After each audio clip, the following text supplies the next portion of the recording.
पुत्र मारकंडे, कहाँ हो तुम पुत्र मारकंडे, कहाँ हो तुम? हे भोलेनाथ, दया करे भोलेनाथ।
रक्षा करें।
यमराज!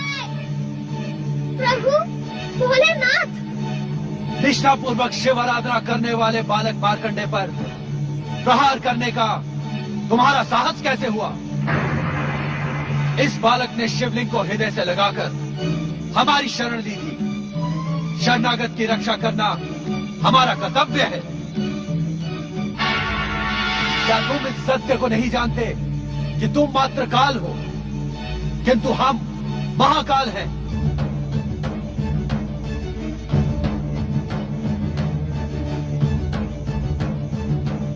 हमारी निष्ठा और भक्ति की चरम सीमा पर पहुंचा ये बालक मार्कंडे शिव कृपा से अवध्य हो गया है। हे शिव शंकर, हे महाकाल, हे भोलेनाथ, मैं तो मृत्यु के अटल नियम का पालन कर रहा था। विधाता के विधानानुसार इस बालक की आयु समाप्त हुई। यदि मैं नियंता द्वारा निर्धारित समय पर आकर प्राण न हरता तो आप हमें कर्म विमुख होने का दंड न देते? अवश्य देते, किंतु शिवलिंग से निकली ज्वालाओं से आहत यमदूत तथा स्वयं तुम्हारे यमपाश के टूटने पर तुम्हें बालक मार्कंडे की परम भक्ति से उत्पन्न परम शक्ति का ज्ञान क्यों नहीं हुआ? तुम तो कर्मों के आधार पर जन्म और मृत्यु को संचालित करने वाले परम ज्ञानी हो। क्या इस सत्य को नहीं जानते कि इस सृष्टि की रचना हमारी लीला मात्र है? नित्य शिव भक्ति करने वाले का सार्वभौम कल्याण इस सृष्टि और हमारा अटल नियम है। जानता हूँ परमेश्वर, जानता हूँ। तब तो तुम ये भी जानते होगे कि जो जीवात्मा अपना जीवन मुझ में समर्पित कर देता है वो मेरे आनंद को बढ़ाने वाला एवं मुझे प्रिय होता है। क्या ये सब नीति ज्ञान हमें पुनः दोहराना होगा यमराज? नहीं भोलेनाथ, नहीं। अपने इस दास पर कृपा करें और आज्ञा दें कि अब मुझे क्या करना उचित होगा।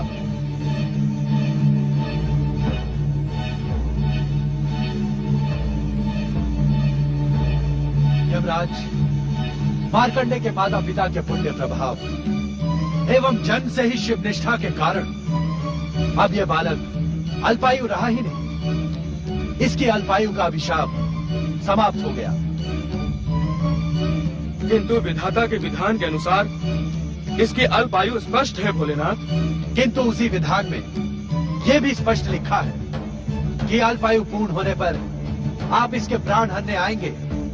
उसी समय हम दोनों उपस्थित होकर न केवल इसके अभिशाप को समाप्त कर इसे दीर्घायु प्रदान करेंगे, अपितु इसे अमरता का वरदान भी देंगे।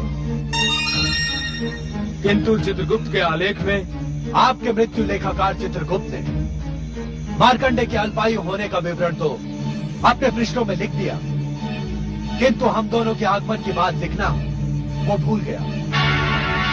ये भूल अक्षम्य अपराध है यमदेव। अब मेरे लिए क्या आज्ञा है स्वामी? अब आप यमलोक लौट जाएं तथा वहां की व्यवस्था नियंत्रित करें। आपके आलेखों में त्रुटि सृष्टि के अनर्थ का कारण बन सकती है। हमें विश्वास है कि भविष्य में कभी आप कर्म विमुख नहीं होंगे। इस उद्दंडता के लिए मुझे क्षमा करें भोलेनाथ। भविष्य में ऐसा कभी नहीं होगा। प्रणाम भोलेनाथ। प्रणाम माता पार्वती। प्रणाम परम शिव भक्त मार्कंडे।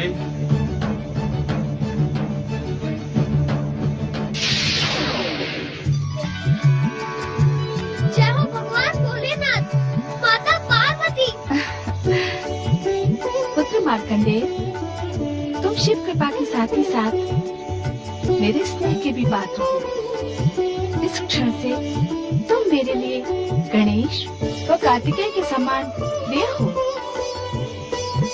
मैं तुम्हें अपने पुत्रों के समान ही अटूट स्नेह एवं सिद्धियां प्रदान करूंगी। जय भोलेनाथ। जय माता पार्वती, जय शक्ति माता पार्वती, जय सर्वेश्वर महादेव जी। हम अज्ञानी को क्षमा करें। हमने आपकी कृपा पर संदेह किया और मार्कंडेय के अल्पायु के भय से अपनी भक्ति को पूर्ण रूप से आपके श्री चरणों में समर्पित नहीं किया। कृपा निधान, आपकी कृपा अपरंपार है। आप तो दया के सागर हैं। आपकी भक्ति असंभव को भी संभव बनाने में सक्षम है। जो एक बार निष्ठापूर्वक आपके श्री चरणों में समर्पित हो जाता है, उसे संसार की समस्त चिंताएं आप पर ही छोड़ देनी होती है। परंतु हमने ऐसा नहीं किया भोलेनाथ। हमें क्षमा करे भोलेनाथ, हमें क्षमा करे। पुत्र के लिए चिंता करना माता पिता का स्वाभाविक कर्तव्य है, किंतु हमारे यहाँ प्रकट होने का कारण आपकी चिंता दूर करना नहीं, अपितु मार्कंडे की अविचल शिव भक्ति है। मार्कंडे का नाम शिव भक्तों में उसकी अमरता के समान ही अमर हो गया है।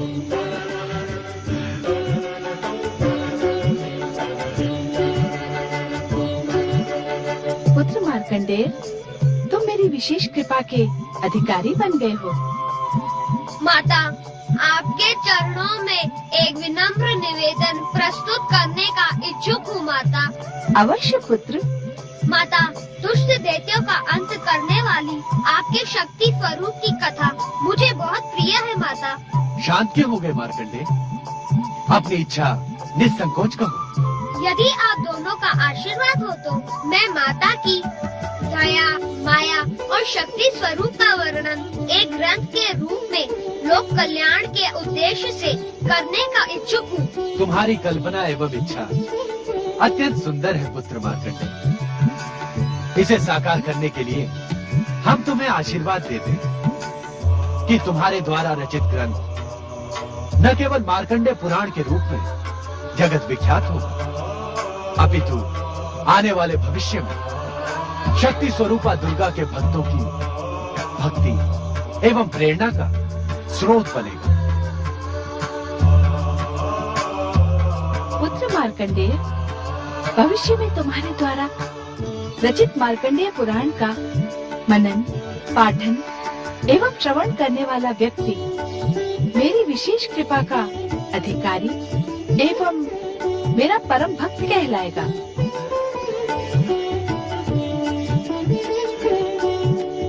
इतना ही नहीं पुत्र, मार्कंडे पुराण का प्रत्येक श्लोक पापी से पापी व्यक्ति को पाप मुक्त कराने वाला, शिव कृपा एवं कैलाश लोक प्राप्त कराने में सक्षम होगा। हाँ भोलेनाथ, माता पार्वती, आप दोनों के आशीर्वाद को आदेश समझकर मैं इसका पालन करूँगा। तुम तुम अपने प्रत्येक अनुष्ठान में सफल हो पुत्र। भगवान भोलेनाथ एवं माता पार्वती की जय।